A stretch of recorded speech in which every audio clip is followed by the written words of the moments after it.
Tak malu. Apalagi tugas dakwah Nabi itu cuma nyampaikan, bukan merubah.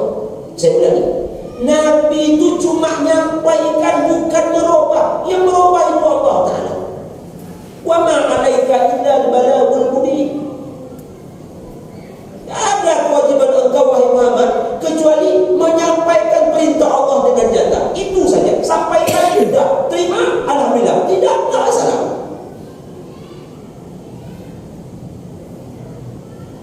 Makanya di akhirat itu nanti Nabi-Nabi dan Rasul itu Allah panggil. Cuma yang wajib kita ketahui 25 kan? Jumlah mereka kan banyak. Ada Nabi itu yang datang sendirian.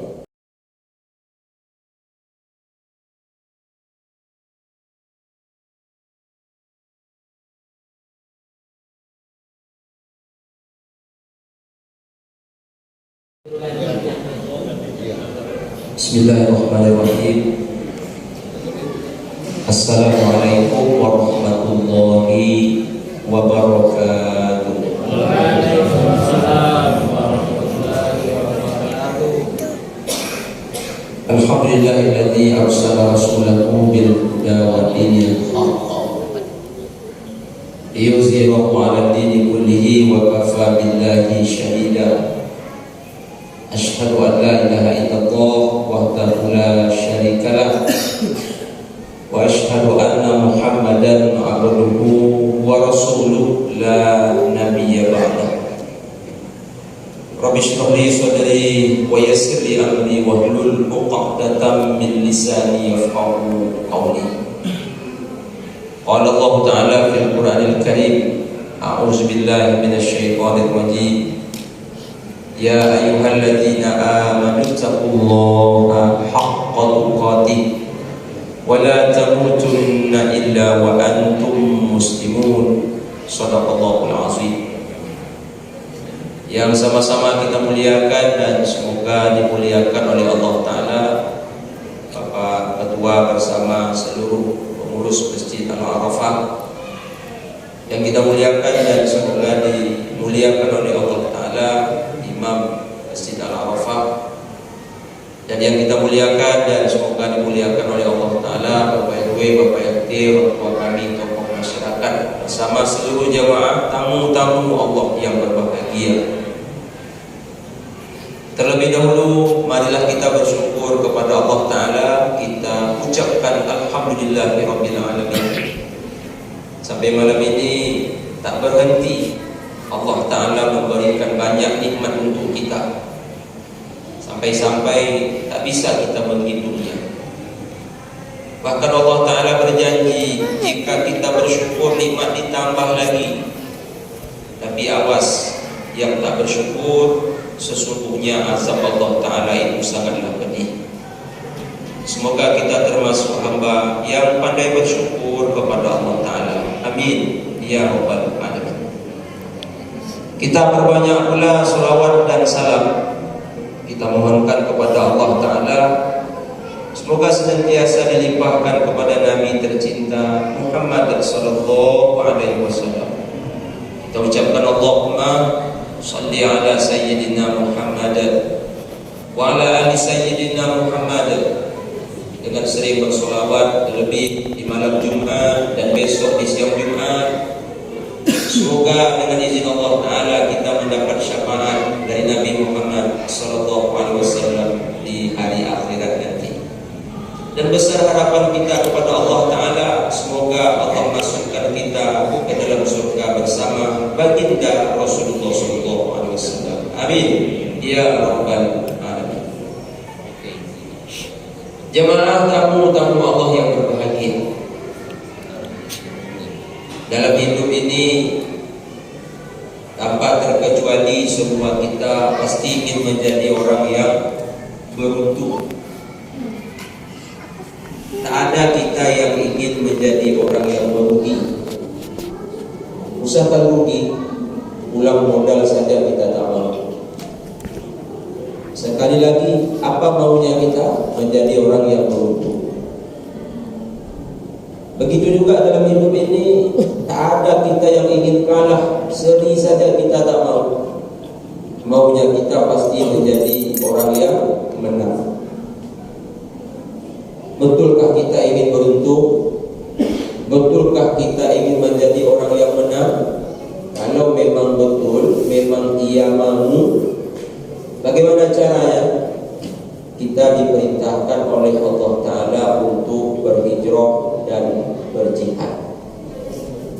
Pak Ustaz, malam ini malam 28 Muharram, Pak Ustaz, masih hijrah juga kita? Jawabannya iya. Jadi hijrah itu bukan hanya tanggal 1, tapi hijrah itu seumur hidup. Kapan hijrah berakhir? Saat berakhirnya hidup. Dan apa ayatnya? Kita tengok At-Taubah 20. Allah Ta'ala berfirman, Allazina amanu wa hajaru wa jahadu fi sabilillahi bi amwalihim wa anfusihim a'zamu darajatan indallah wa ulaika humul faizun. Orang yang beriman dan berhijrah lalu berjihad di jalan Allah dengan harta dan jiwanya, sangat mulia kedudukannya di sisi Allah, terhormat kedudukannya di sisi Allah. Wa ulaika humul faizun, mereka lah orang-orang yang memperoleh kemenangan. Ini janji Allah. Allah tak akan ingkar janji. Apa janji Allah? Ditempatkan kita di posisi mulia. Apa janji Allah? Diberikan kepada kita kemenangan, tapi hijrah dan jihad syaratnya. Jemaah, orang apabila menang pantas mendapatkan penghargaan. Atau bahasa lainnya, sang pemenang berhak untuk dapat hadiah. Siapa yang kasih hadiah kepada orang ini? Yang kasih hadiah Allah Ta'ala. Bukan sponsor jemaah, tapi yang kasih hadiah Allah Ta'ala. Apa hadiah yang Allah berikan kepada orang ini? At-Taubah 21. Yubashshiruhum rabbuhum birahmatin min. Penghargaan pertama, hadiah pertama yang Allah berikan yaitu rahmat. Tapi kalau ada suami ibu nama rahmat, bukan itu hadiahnya. Mana tahu ada suami ibu namanya rahmat, rupanya abang lah hadiah untuk dia yang mewah. Bukan Bang Rahmat, bukan Pak Rahmat. Lalu apa rahmat yang dimaksud di sini? Kasih sayang Allah Ta'ala. Ingat, rahmat ini syarat masuk surga, jemaah. Berkata Rasulullah SAW kepada sahabat, bersabda Rasulullah SAW, kata Rasulullah SAW, hadis riwayat Imam Al-Bukhari, tak ada seorang pun masuk surga karena hebatnya amal dia. Terkejut sahabat. Apa sebab? Karena sahabat itu hebat-hebat amalnya. Ada sahabat itu yang khatam Al-Quran sekali sehari. Ada sahabat yang khatam Al-Quran sekali 3 hari.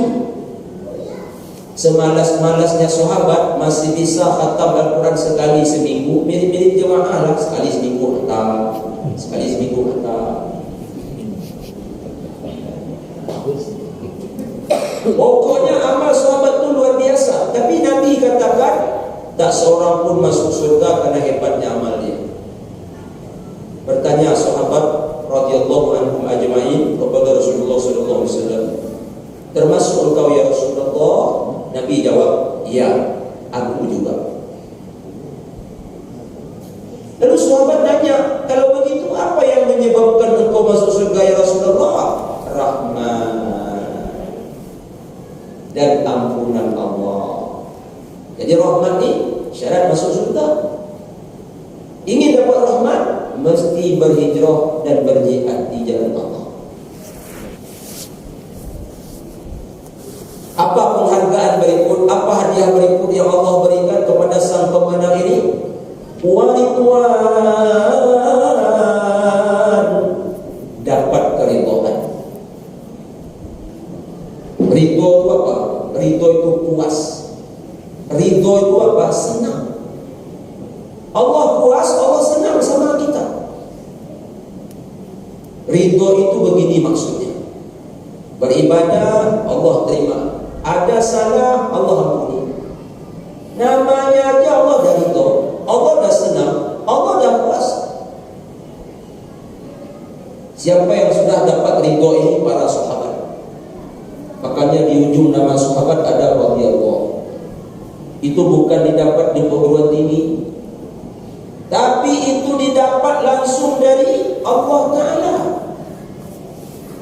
Makanya sahabat itu ujung namanya radhiyallahu. Abu Bakar As-Siddiq radhiyallahu, Umar bin Khattab radhiyallahu anhu, Utsman bin Affan radhiyallahu anhu, Ali bin Abi Thalib radhiyallahu anhu. Tapi di ujung nama kita jangan ditambah pula radhiyallahu anhu. Siapa ceramah Kamis keempat di Al-Arafah? Ustaz Marhalim radhiyallahu anhu. Jangan. Jangan tambah nama kita di ujungnya pakai radhiyallahu anhu. Tapi kata Ustaz, kita dapat ridho. Hari ini kita tertanya-tanya, dapatkah kita atau tidak? Namun di akhir hayat, ridho ini insya Allah kita beroleh kalau kita berhijrah dan berjihad. Apa bunyi ayatnya? Ya ayyatuhan nafsul mutmainnah, wahai jiwa yang tenang, irji'i ila rabbiki radiyatan mardiyah. Pulang kemana? Pulang kepada Rabbmu. Rabbmu ridho karena engkau ridho kepadanya. Kalau kita lanjutkan ayatnya, fadkhuli fi ibadi wadkhuli jannati. Tutup di akhir ayat kita dapat ridhonya Allah Ta'ala. Amin. Apa penghargaan ketiga? Apa hadiah ketiga yang Allah berikan kepada sang pemenang ini? Wajannat lahum fiha na'imun muqim. Dapat surga. Bagi mereka di dalam surga itu ada nikmat yang berkekalan, tak pernah ada sudahnya. Inilah endingnya. Makanya apa kata Allah Ta'ala? Faman zuhziha 'anil nar wa udkhilal jannah faqad faz. Siapa yang dijauhkan Allah dari neraka, Allah masukkan dia ke dalam surga, faqad faz. Inilah sang juara. Inilah orang beruntung. Inilah orang yang memperoleh kemenangan. Jadi endingnya masuk surga. Dalamnya ada nikmat yang banyak, tak pernah ada sudah-sudahnya. Makin hari makin nikmat. Nanti jemaah mau apa aja dalam surga itu Allah kasih. Yang kita hayalkan saja Allah dah kasih. Termasuk yang kita minta. Walakum fiha ma tashtahi anfusukum walakum fiha ma tad'un. Ustaz, durian ada dalam surga itu Ustaz? Ada lah. Durian lontong Ustaz, durian lontong ada. Jangan takut. Musang kimau Ustaz? Ada. Bagaimana Ustaz kalau kita minta durian kampung? Lengkap. Walakum fiha ma tashtahi anfusukum walakum fiha ma tad'un. Enak jemaah durian dalam surga itu, tak ada makan tupai jemaah. Begitu berbuah masak, kita petik, pas ditangkai tadi berbuah lagi masak, tak akan pernah busuk-busuk jemaah. Ustaz, saya Pak Ustaz, setiap minggu beli cincang Pak Nurdin Pak Ustaz. Nanti di akhirat dalam surga ada cincang kambing. Jangan takut. Dan apa yang kita makan dalam surga itu berupa makanan nikmat dan tak pernah mengganggu kesehatan kita. Kolesterol tak akan ada, diabetes tak, sakit kepala sebelah seperempat tak, jantung tak, asam urat pusat enggak, asam lambung enggak. Nikmat jemaah. Lalu ketika kita makan nikmat macam itu, Ustaz, ada tak buang air besar, buang air kecil, buang air kecil? Enggak. Lalu kemana perginya? Keluar lewat keringat kita. Berarti busuk keringat kita, Ustaz? Enggak. Seharum minyak senyonyong, bahkan lebih mengharum daripada minyak senyonyong itu. Tamu-tamu Allah yang berbahagia. Tapi itu semua kapan kita peroleh? Apabila kita berhijrah dan berjihad di jalan Allah dengan harta dan jiwa kita. Baik jemaah tamu-tamu Allah berbahagia, hijrah sudah lama, usianya dah tua. Berapa usia hijrah? Udah 14 abad lebih, 44 tahun. Walaupun dia sudah lama, sudah tua, dia harus senantiasa baru di hati. Ingat, saya ulangi. Ini cerita lama, usianya sudah tua, tapi senantiasa baru dalam hati kita. Jadikan penginspirasi, jadikan motivasi bagaimana hidup ini ke depan lebih baik lagi daripada hari ini. Jamaah tamu Allah. Dulu Nabi Muhammad SAW berdakwah bersama sahabat di kota Mekah itu selama 13 tahun. 13 tahun lamanya Nabi berdakwah di kota Mekah. Banyak yang masuk Islam? Tidak. Sedikit. Karena Islam tak mendapat tempat di hati orang-orang Quraisy Mekah, kecuali sedikit. Bahkan orang-orang Quraisy yang tak mau masuk Islam, bukan sekedar tak mau masuk, ada orang mau masuk dihalang. Iya kan?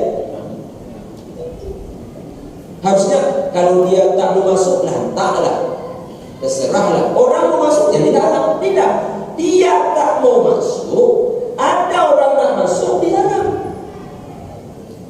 dianiaya, disiksa. Ada yang mati Pak Ustaz, banyak. Ada digunting lidahnya seperti keluarga Ammar bin Yasir, dicongkel matanya, disate badannya. Ada sahabat itu dilucuti pakaiannya, ditenggur di atas padang pasir yang panas, diletakkan batu besar di dadanya seperti Bilal bin Rabah. 13 tahun berdakwah, sedikit dapat begitu. Akhirnya Allah Ta'ala perintahkan Nabi dan sahabat tinggalkan Mekah, tuju Madinah, itulah hijrah. Hijrah itu susah payah memang, susah payah, tak semudah yang dibayangkan. Ada sahabat berangkat di tengah keheningan malam, ada yang berangkat di penghujung malam, sembunyi-sembunyi, tak bisa terang-terangan, nanti nampak sama Abu Lahab bahaya, nampak sama Abu Jahal bahaya, bisa dibunuh. Yang berani berangkat hijrah itu cuma Umar bin Khattab radhiyallahu anhu. Kalau Umar juga jemaah. Mengapa Umar? Dipegangnya panah pakai tangan kiri, pedang pakai tangan kanan, busur disangkutkan ke bahunya.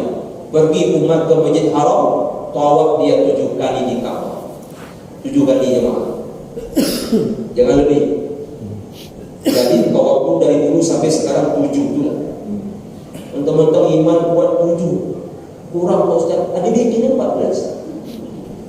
Alhamdulillah lah Pak Ustaz, saya baru tawaf Ustaz, berapa kali? 14 kali Pak Ustaz. Pokoknya betul, badan sehat kok Ustaz, iman sedang kuat, justru tak sah. Mentang-mentang iman kuat, badan sehat, pertama kali pergi Makkah 21 kali. Dulu sampai hari ini 7 kali itulah tawaf. Nanti nak ulang-ulang lagi. Tapi sekali keliling sampai 14 kali jangan. Setelah Umar tawaf, dia salat di belakang makam Ibrahim. Setelah salat, Umar keluar masjid. Apa kata Umar? Hei orang-orang yang tak bercahaya wajahnya, hei penyembah patung, ni Umar mau hidup. Ada yang berani larang? Datang. Aku tunggu. Tak ada yang datang. Akhirnya Umar naik di bukit Jabal Abu Qubais. Naik dia ke atas. Apa kata Umar? Orang yang tak percaya wajahnya, penyembah berhala, ni Umar mau hijrah. Ada yang menghalang? Datang. Ada yang ingin jadi janda di sini, suruh suami kalian melarang. Ada yang nak jadi duda di sini, suruh bini kalian melarang. Ada di sini nak jadi yatim piatu, suruh ayah mak kalian melarang. Masya Allah. Satu pun tak ada bukti. Melenggang aja Umar hijrah dari Mekah ke Madinah. Selain Umar, penuh dengan ketakutan, sembunyi-sembunyi, termasuk Nabi Muhammad SAW. Kalau begitu Ustaz, lebih hebat Umar ketimbang Nabi? Tak, lebih hebat Nabi. Berarti kalau begitu Ustaz, lebih berani Umar ketimbang Nabi? Tak, lebih berani Nabi. Tapi kenapa Umar berani terang-terangan, Nabi kok sembunyi-sembunyi? Ini jawabannya. Umar hijrahnya disebut tasarruf syakhsi, urusan pribadi. Nabi hijrahnya disebut tasarruf syar'i, berdasarkan wahyu. Allah yang suruh macam itu agar jadi hikmah untuk umat di belakang hari. Jadi susah payah. Singkat cerita, begitu hijrah ke Madinah, baru 8 tahun dapat pengikut yang banyak. Apa bukti? Tahun ke-8 Rasul membawa 10.000 pasukan dengan peralatan perang yang lengkap untuk menaklukkan kota Makkah. Dulu kalah, sekarang menang karena hijrah. Itu tak bisa dipungkiri. Kemarin berapa lama di Mekah? 13 tahun. Tertindas, tergilas, terlindas. Sekarang berapa tahun baru di Madinah? 8 tahun. Tapi dapat pengikut yang banyak. Itu yang pergi saja 10.000. Yang tinggal masih ada. Mak-mak tinggal, anak-anak kecil tinggal, orang tua yang tak berdaya tinggal. Itu yang dibawa aja 10.000 pasukan.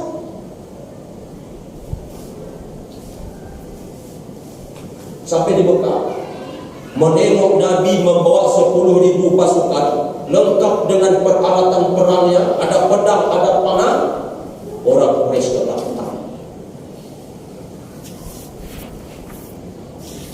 Kata mereka, dulu Muhammad dan sahabatnya kita aniaya, sekarang mungkin kita yang akan dianiaya. Dulu Muhammad dan sahabatnya kita tindas, kita gilas, kita lindas. Sekarang Muhammad dan sahabatnya yang akan menggilas kita.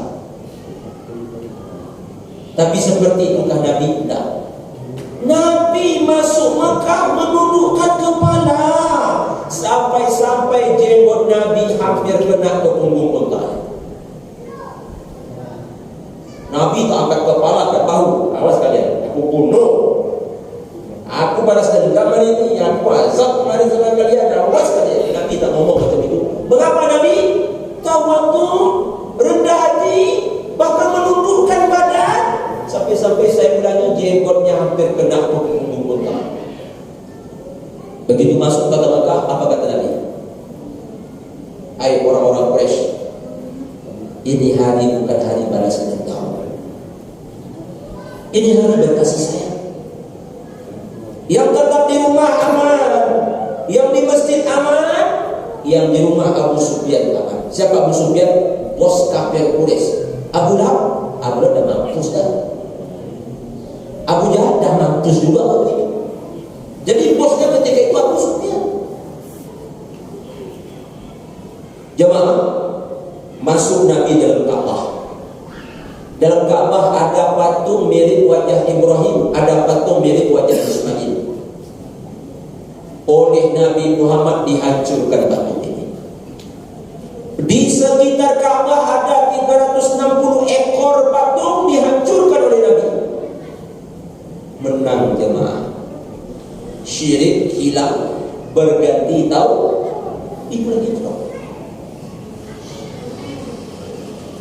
Habis patung-patung bersih, hilang syirik, berganti tauhid. Lalu Rasulullah memanggil Bilal. Bilal, kau naik ke Ka'bah, memandangkan asal. Dulu mana bisa? Dulu masa bisa sholat berjamaah di Masjidil Haram, kena kejar budak, Nabi aja dilempar kotoran unta. Tapi sekarang naik Bilal ke Ka'bah, Bilal pun azan. Kenapa Bilal disuruh Nabi Musa? Suara Bilal luar biasa. Azan Bilal. Allahu Akbar, Allahu Akbar. Memangnya seperti itu suara Bilal Musa. Mirip-mirip itulah. Bilal azan dengan suara merdu, sunyi senyap. Lalu apa yang terjadi ketika itu? Orang-orang Quraisy masuk Islam berbondong-bondong jemaah. Idza jaa nasrullahi wal fath wa ra'aitan nasa yadkhuluna fi dinillahi afwaja. Masuk mereka ke dalam Islam secara berbondong-bondong. Dulu kalah, sekarang menang.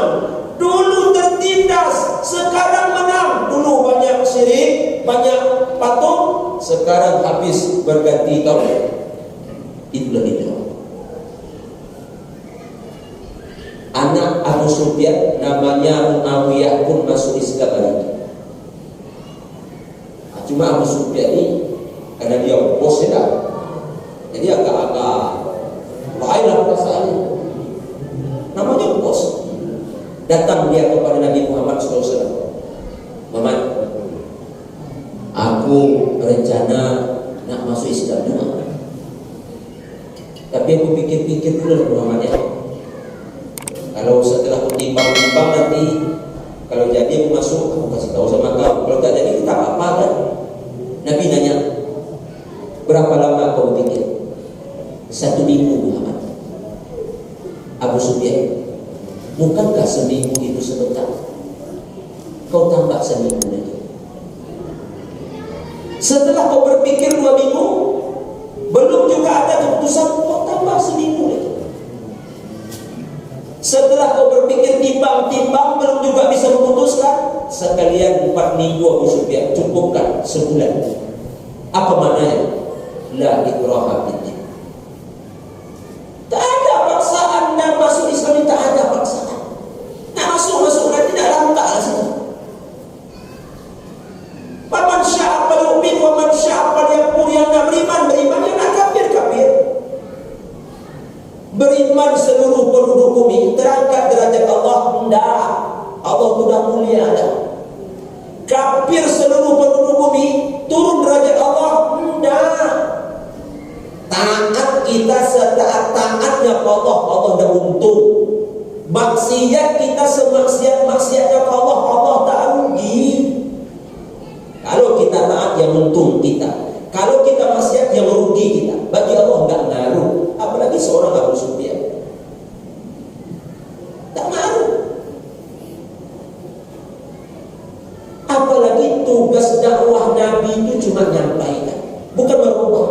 Saya ulangi, Nabi itu cuma nyampaikan, bukan merubah. Yang merubah itu Allah Ta'ala. Wa ma 'alaika illa al-balaghul mubin.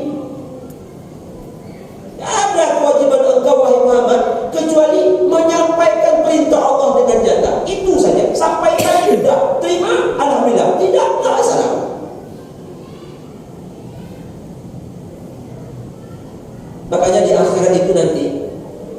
Nabi-nabi dan Rasul itu Allah panggil. Cuma yang wajib kita ketahui 25 kan. Jumlah mereka kan banyak. Ada Nabi itu yang datang sendirian. Kenapa Nabi itu datang sendiri? Tak ada pengikut. Berarti gagal Nabi itu? Tidak. Jangan bilang gagal. Tapi tak ada pengikut, Ustaz. Itu bukan masalah. Yang penting Nabi itu berdakwah. Ikut atau tidak bisa. Jemaah, Nabi Nuh AS berdakwah 950 tahun. Kan 18 orang cuma pengikut. Berarti 52 tahun berdakwah dapat satu. 52 tahun dapat satu. 50 tahun dapat satu. Kalau kita bagi-bagi dia, 18 orang dapat selama 950 tahun. Apa kabar istri dan anak-anak? Ikut? Tidak. Berarti Nuh gagal? Tidak. Ini Nabi Asli. Jangan bilang Nuh gagal. Tapi kenapa anaknya tak ikut?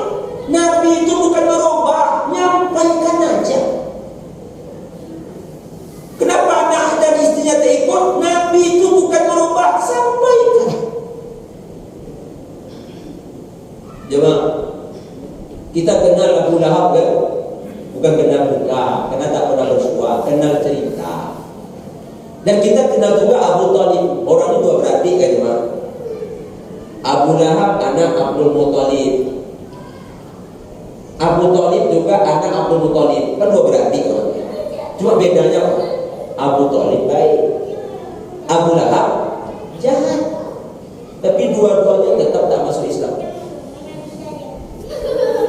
Kalau Nabi itu tugasnya merubah, pasti pamannya yang dia rubah dulu ya mah. Iya kan? Tapi Nabi tak bisa merubah. Nabi itu cuma tugasnya wa ma 'alaika illal balaghul mubin. Makanya tantangan Nabi itu berdakwah di samping orang jauh juga orang terdekat. Ada yang menentang dakwah Nabi itu ayah kandungnya, contohnya Ibrahim. Ada yang menentang dakwah Nabi itu ayah angkatnya, contoh Nabi Musa, Fir'aun kan? Ada yang menentang dakwah itu istri sendiri, contohnya Nuh. Ada yang menentang dakwah itu anak sendiri, contohnya Nuh. Ada yang menentang dakwah Nabi itu siapa lagi yang maaf? Paman-pamannya, contohnya Nabi Muhammad. Tapi kembali kita ke inti kaji kita. Dulu Nabi kalah, kemudian menang. Itu berawal dari hijrah dan jihad. Berbicara masalah jihad, saya teringat jemaah apa yang Ustaz ingat? HUT RI 77. Kok ke situ pula bagi kaji kita Ustaz? Karena dulu ketika dijajah kita kalah. Kapan kita diberikan Allah kemerdekaan lalu menjadi menang? Jihad. Jihad siapa? Jihad ulama, santri dan kiai. Makanya di Indonesia ada namanya HSN, Hari Santri Nasional. Itu dalam rangka apa? Mengingat perjuangan dan jihad santri berserta kiainya merebut kemerdekaan. Dulu kalah, sekarang menang. Kalau pikir-pikir pakai akal, tak mungkin kita menang jemaah. Kok begitu Ustaz? Pistol lawan bambu jemaah. Senapang lawan bambu. Senapang dari jauh bisa bunuh. Bambu kapan bisa bunuh? Berhadap-hadapan. Tapi kenapa bisa menang? Karena santri, kiai, ustaz waktu itu dan rakyat yakin, walaupun bambu, tapi jika Allah berkehendak, tak ada yang tak jadi jemaah. Maka pendiri bangsa sadar. Apa bukti mereka sadar? Merdeka ini berkat rahmat Allah, bukan berkat bambu runcing. Karena bambu runcing baru bisa membunuh kalau berhadapan. Pistol dari jauh dah bisa bunuh. Secara akal tak mungkin menang. Tapi Allah yang turun tangan. Jihad membawa kepada kemenangan.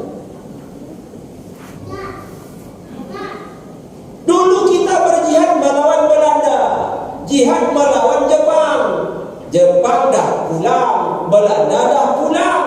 Jihad tetap berlanjut Pak Ustaz? Tetap. Karena ada jihad yang lebih berat daripada itu, melawan hawa nafsu. Kalau tak salah saya jemaah, tapi betul ini. HUT RI ke-77 ini semboyannya pulih lebih cepat, bangkit lebih kuat. Betul salah? Pak Ustaz optimis tak dengan semboyan ini? Saya sangat optimis. Apa alasan Pak Ustaz kita bisa pulih lebih cepat, bangkit lebih kuat? Indonesia ini ibarat sekeping bumi surga yang ada di dunia. Gemah Ripalo, Cinawi, Tato, Tentrem, Kartori, Harjo, Zamrud, Buntayan, Kecubung, Khatulistiwa. Artinya SDA-nya aman jemaah. Itu maksud saya. Ini bumi surga. Tak ada di negeri orang, ada di negeri kita.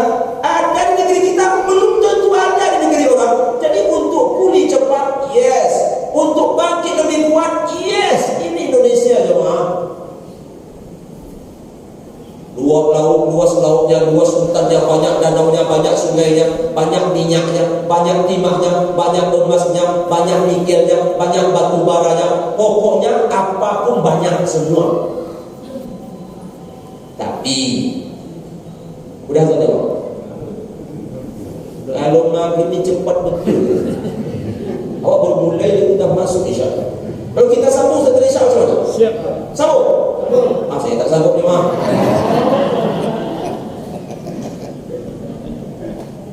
Sebenarnya ada yang lebih kita pulihkan daripada pulih.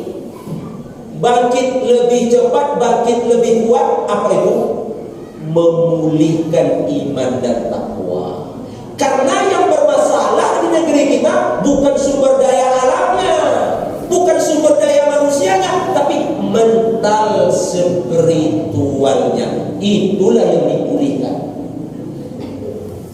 itulah yang dibangkitkan. Karena kalau itu pulih, itu bangkit. Dengarkan, walau anna ahlal qura amanu wattaqau lafatahna alaihim barakatin minas sama'i wal ardh. Kalau penduduk sebuah negeri beriman bertakwa, Allah tak sebut Indonesia, negeri manapun, beriman bertakwa, dari langit turun berkah, dari bumi keluar berkah. Ini yang mesti dipulihkan. Alam jangan diragukan. Ini sekeping bumi surga sebenarnya. Tapi apa yang masalah sekarang? Iman dan takwa. Tapi kalau iman dan takwa tak pulih-pulih, tetap ambruk, tetap menurun. Dengarkan, wa iza aradna an nuhlika qaryatan amarna mutrafiha fatasuqu biha fahaqqa 'alaihal qaul fadamarnaha tadbira. Apabila kami hendak menghancurkan sebuah negeri, Allah tak langsung hancurkan. Kejam Allah namanya itu, zalim Allah namanya itu. Kapan Allah hancurkan? Allah suruh dulu orang hidup mewah di negeri itu untuk taat kepada Allah. Pertanyaan, siapa yang hidup mewah di sebuah negeri? Penguasa. Mana ada penguasa yang susah? Rata-rata penguasa senang dan mewah-mewah.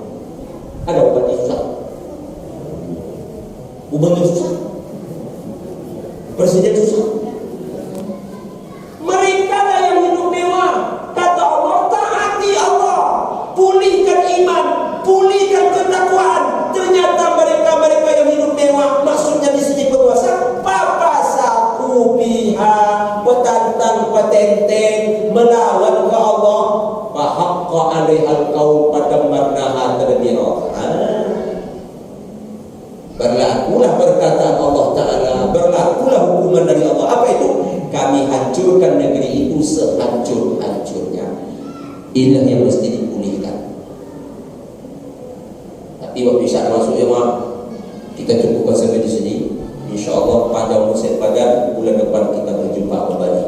Kita tutup dengan doa kafaratul majelis. Subhanakallahumma rabbana wa bihamdika asyhadu an la ilaha illa anta astaghfiruka wa atubu ilaik. Billahi taufiq